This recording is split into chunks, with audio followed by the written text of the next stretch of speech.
So mga bibis, papakita ko lang yung update sa bahay. So ito yung bahay namin, di ba ngayon? So ito lang yung bahay namin na pinagawa. May pinto na siya, guys. So nabubuka to, bifold siya para pag merong mga ganap, pwede namin siya i-open.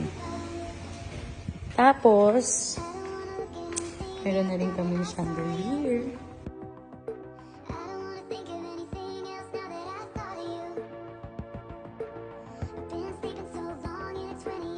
And ito yung aming walk-in closet. And wala pa kaming kortina, pero automated curtain ang ilalagay namin dyan.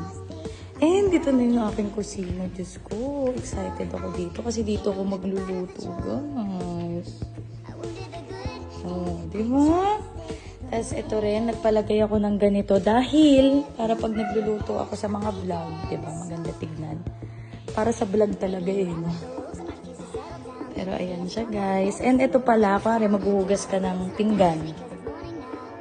Dito mo ilalagay yung mga plato na pinagugasan mo. Tapos pag pinindot mo siya, ayan, umaangat siya.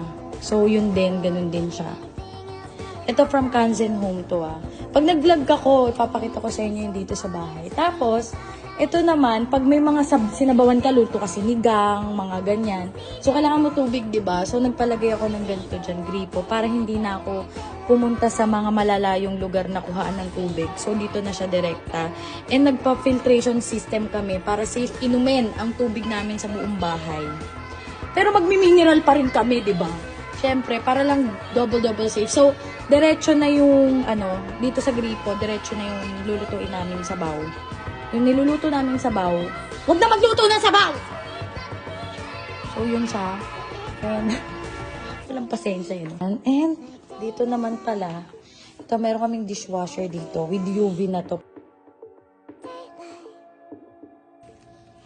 And, ganyan. Mga lagayan pa to ng mga kung anet-anet. So, meron akong kakolab dito sa, dito sa kusina ko. So, may aayos ng kusina ko and pantry.